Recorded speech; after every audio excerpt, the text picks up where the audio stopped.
स्वागत है मित्रों। कहानी को आगे बढ़ाते हुए आज दिखाया जा रहा है एन अपने एकेडमी के प्रिंसिपल के कमरे के अंदर आता है, जहां हम देखते हैं कि प्रिंसिपल और एन के डिपार्टमेंट के टीचर पहले से ही मौजूद है। प्रिंसिपल एन को देखते ही कहते हैं कि आओ एन बैठो और बताओ कि लैन कैसा है। एन कहता है कि लैन को मैंने लैब में भेज दिया है और चुई के पेरेंट्स का क्या हुआ।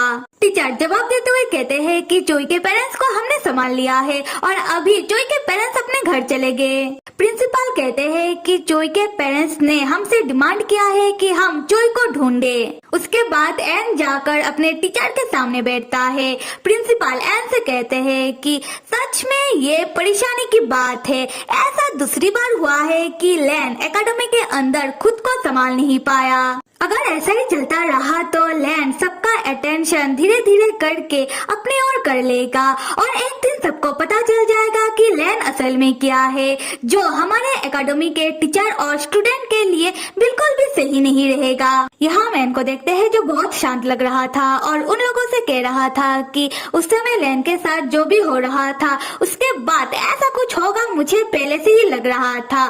टीचर एन से पूछते हैं कि एन, अगर तुम्हें पहले से ही ऐसा कुछ लग रहा था तो तुमने पहले ही कुछ क्यों नहीं किया।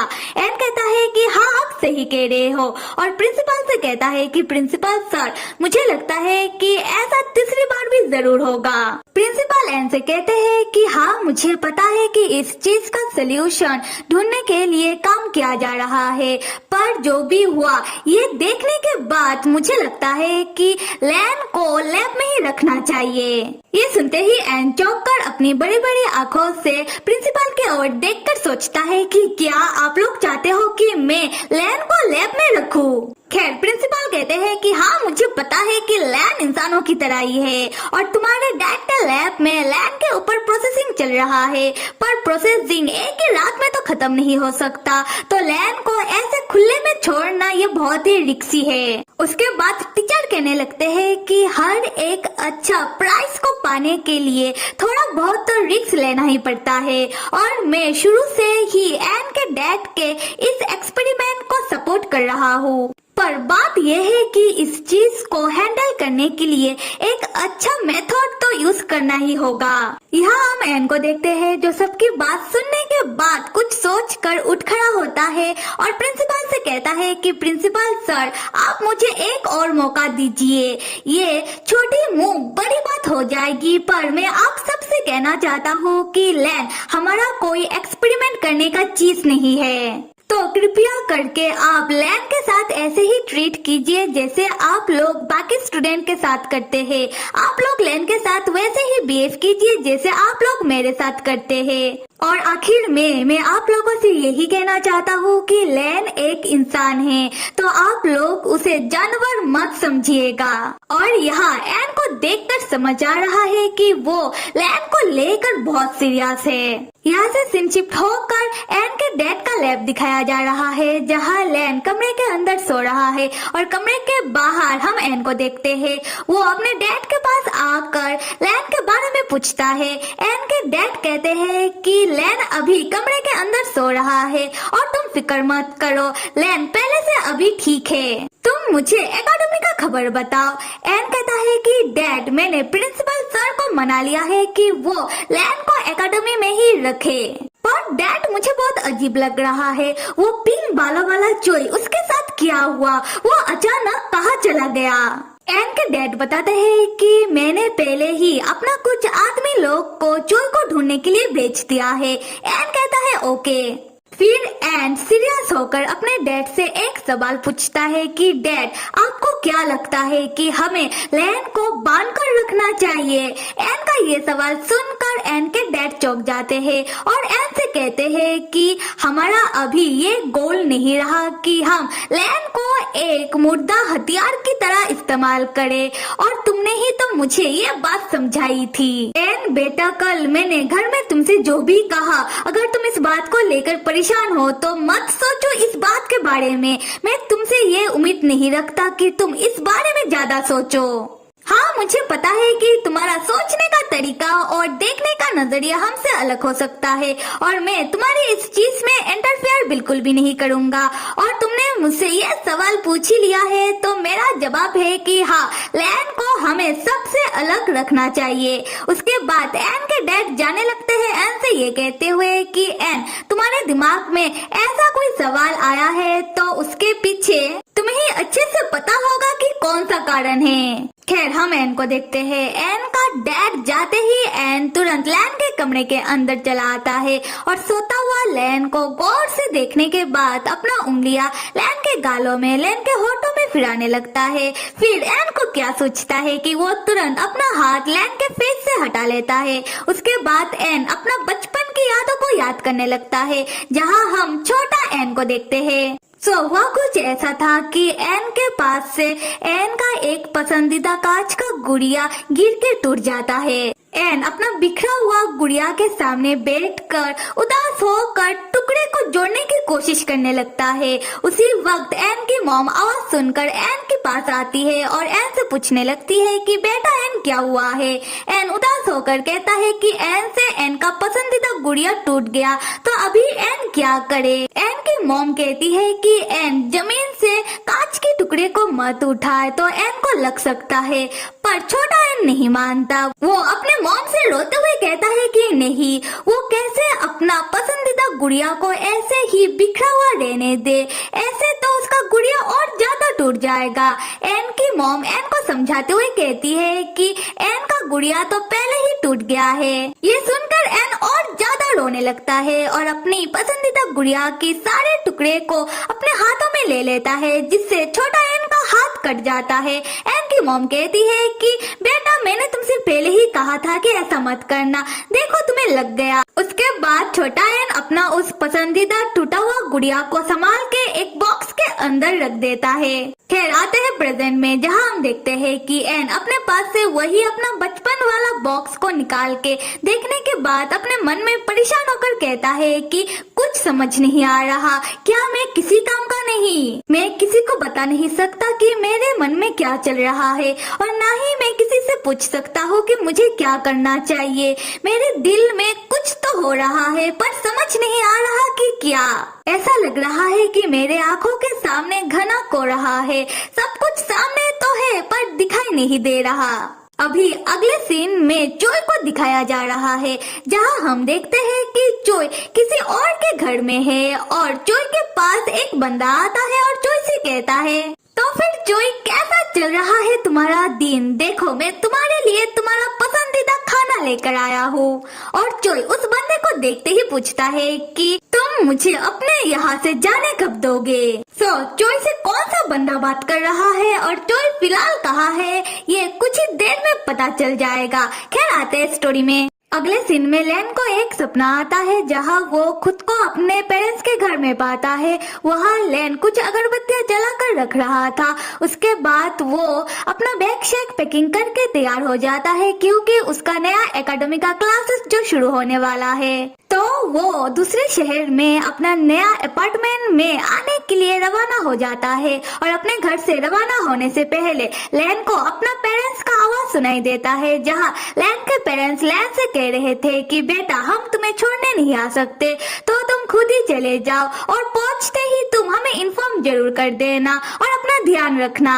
फिर हम देखते हैं कि लैन बस से दूसरे शहर आ जाता है। जब लैन अपने अपार्टमेंट की तरफ आ रहा था, रास्ते में एक लड़के से वो टकरा जाता है जो एक कूड़ेदान लेकर जा रहा था। खैर, लैन से टकराते ही उस लड़के के कूड़ेदान में से एक इंसान की लाश का हाथ बाहर निकल आता है और लैन उसे देख लेता है।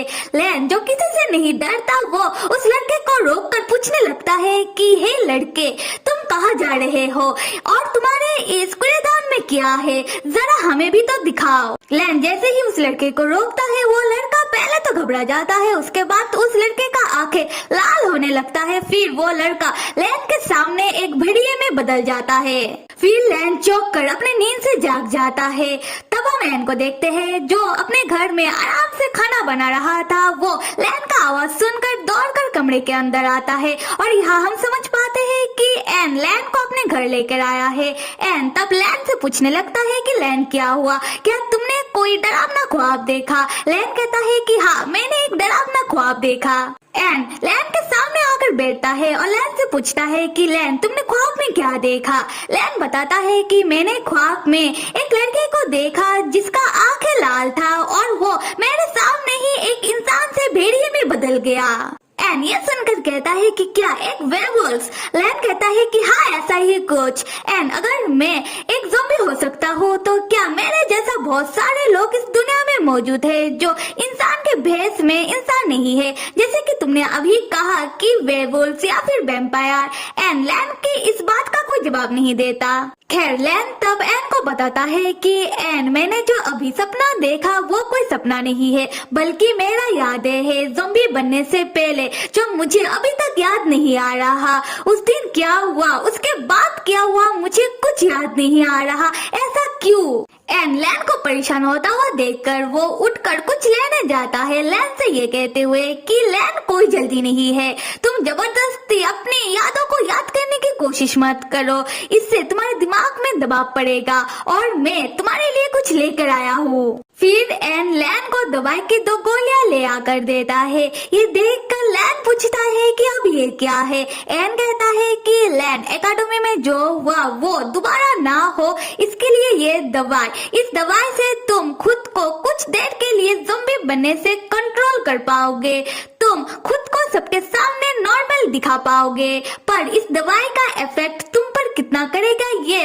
हमें नहीं पता, तो ये तुम्हारे ऊपर निर्भर करता है कि तुम इस दवाई को लेना चाहते हो या फिर नहीं। लैन तब एन की आधी बातें सुनकर ही एन के हाथ से वो दवाई लेकर खा लेता है। ये देखकर एन चौंक कर कहता है कि लैन ये तुमने क्या किया?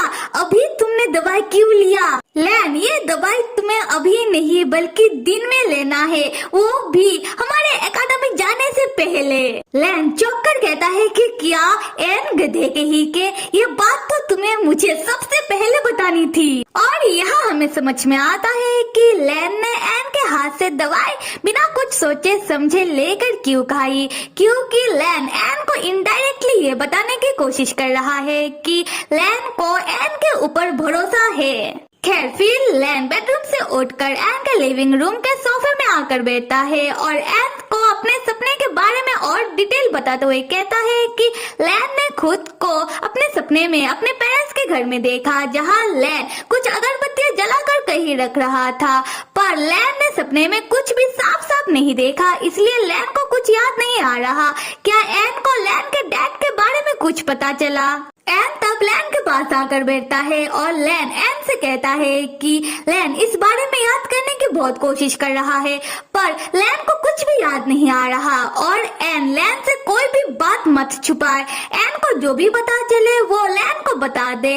एन लैन की ओर देखते हुए कहता है कि एन लैन से कोई भी बात नहीं छुपा रहा। उसके बाद एन अपना हाथ लैन के सर के ओर ले जाते हुए लैन से पूछता है कि लैन को उस दिन एन को कुछ बताना था ना, तो लैन ये बात अभी एन को बता दे। लैन को जैसे ही रियलाइज होता है कि एन लैन के सर को टच करने की कोशिश कर रहा है, लैन तुरंत एन से साइड होता है और एन भी तब अपना हाथ लैन को बिना छुए हटा लेता है।